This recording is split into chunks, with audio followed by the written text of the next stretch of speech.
माध्यमिक शिक्षा को लेकर के सरकार की तरफ से कुछ बड़े निर्णय लिए गए हैं। हालांकि उस शिक्षा में भी कई सारे निर्णय लिए गए हैं और हमसे बातचीत करने के लिए खुद इस समय डिप्टी सीएम दिनेश शर्मा जी हैं, जिन्होंने कल भी वीडियो कॉन्फ्रेंसिंग की थी और आज भी इनकी वीडियो कॉन्फ्रेंसिंग चल रही है और आप देख रहे हैं कि पूरे अपने स्टाफ के साथ में यहाँ पर इसमें वीडियो कॉन्फ्रेंसिंग में ही थे। हम इनसे बातचीत करते हैं कि सर ने किस तरह के निर्णय। जहां तक कुछ शिक्षा का प्रश्न है, आज जो हमारी वीडियो कॉन्फ्रेंसिंग हुई है उसमें हमने निर्णय किया है कि जो परीक्षाएं चलें उन परीक्षाओं के साथ साथ इवैल्यूएशन का भी काम चले। सुझाव के तौर पर यह दिया गया था कि परीक्षाएं जो हैं उनमें क्वेश्चन कम आए और तो कुछ विश्वविद्यालयों ने कहा कि कम क्वेश्चन के साथ कर सकते हैं। कुछ विश्वविद्यालयों की कठिनाई ये थी कि उनके पर्चे छप चुके थे, तो ये विश्वविद्यालयों पर छोड़ा गया है कि वो 2 शिफ्ट में कराते हैं कि 3 शिफ्ट में कराते हैं। हमारी कोशिश यही होगी कि 2-3 शिफ्टों में परीक्षाएं कराई जाएं। ये लेकिन अगर कोई 2 शिफ्ट में कराता है और समय से परीक्षा पूर्ण कर देता है तो उसको उसकी छूट होगी। जैसे ये परीक्षाएं सर मैनुअल होंगी या फिर सीधे ऑनलाइन माध्यम से रखेंगे या किस तरह से होगा सर? नहीं, परीक्षाओं के बारे में 3 मई को अगर लॉकडाउन हट जाता है तो लॉकडाउन हट जाने के बाद ही परीक्षाओं की बात हम कर रहे हैं। लॉकडाउन अगर हट जाता है तो 15 मई के आसपास, 15 मई के बाद ये परीक्षाएं कराने के लिए अधिकृत होंगे विश्वविद्यालय। कुछ विश्वविद्यालय चाहते हैं कि वो पहले भी कर सकते हैं, तो अगर लॉकडाउन हट जाता है और पहले वो करा सकते हैं तो वो पहले भी करा सकते हैं।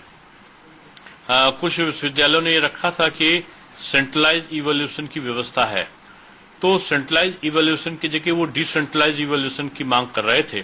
तो परीक्षा फल जल्दी निकले इसलिए केवल इस वर्ष के लिए ये उनको छूट दी गई है कि वो डिसेंट्रलाइज इवैल्यूएशन भी अगर कराना चाहें तो विश्वविद्यालय के कुलपति पर निर्भर करेगा कि वो डिसेंट्रलाइज इवैल्यूएशन करा ले।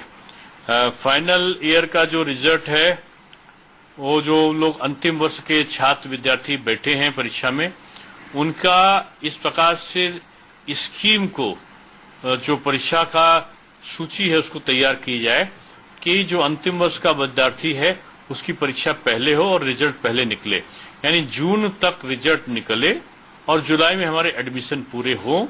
ये हमारा लक्ष्य है कि सत्य का नियमितीकरण रहे। अगर किसी कारण से व्यवधान पहुंचे तो जो हमारी ग्रीष्मकालीन अवकाश है या हमारा जो शीतकालीन अवकाश या कई अन्य अवकाश होंगे उनको न्यून करने पर भी हमारा विचार है कि उनको अगर हम छोटा भी कर देंगे तो हमारा सत्य नियमितीकरण चलेगा। सर, माध्यमिक में भी क्या ग्रीष्मकालीन अवकाश को न्यून किया जाएगा, ऐसा कुछ? नहीं, माध्यमिक में तुम्हारी परीक्षाएं हो ही चुकी हैं, तो माध्यमिक में हमारी जब ग्रीष्मकालीन परीक्षाएं हो चुकी हैं तो जो बच्चों का सत्र अभी हम शुरू कर रहे हैं, ऑनलाइन को हमने शुरू ही कर दिया है, तो इसलिए अगर आवश्यकता पड़ी तो न्यून किया जा सकता है। लॉकडाउन पे निर्भर करेगा। सर, इसमें कुछ ऐप वगैरह दे रहे हैं कि इस ऐप को बच्चे डाउनलोड करें या कैसे, मतलब वो ऑनलाइन? देखिए, जो स्कूल के एनसीईआरटी का दीक्षा पोर्टल ऑलरेडी अपलोड है और उसके आधार पर पढ़ाया जा सकता है। इसके अलावा कई और शिक्षा के चैनल में इस प्रकार की व्यवस्था है ऑनलाइन टीचिंग की, तो उसकी सहायता वो लोग ले सकते हैं। इस बार sir 7th, 9th and 11th के बच्चों को पास किया गया है, इवन 10th और 12th के रिजल्ट का लोग इंतजार कर रहे हैं। हम उनकी कॉपी को, अगर स्थितियां सामान्य रहती हैं 20 तारीख के बाद, तो कॉपी चेकिंग कराने पर हम विचार करेंगे। जल्दी रिजल्ट आए कॉपी चेक कराएंगे इंटर और हाई स्कूल की।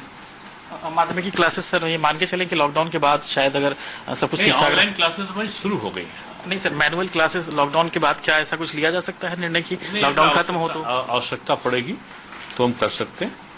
जी बिल्कुल। तो ये थे डिप्टी सीएम साहब दिनेश शर्मा जी। जाहिर सी बात है कि उच्च शिक्षा को लेकर के जिस तरह के निर्णय हैं कि उच्च शिक्षा के जो भी एग्जाम्स हैं वो अगर लॉकडाउन खत्म होता है तो जाहिर है कि उसके बाद कुछ तारीखें आ सकती हैं, और वहीं माध्यमिक शिक्षा के लिए ऑनलाइन पढ़ाई इसमें शुरू हो चुकी है, जो कि इसमें अनवरत चल रही है। हालांकि ग्रीष्मकालीन अवकाश को भी लेकर के सूक्ष्म करने को लेकर के भी निर्णय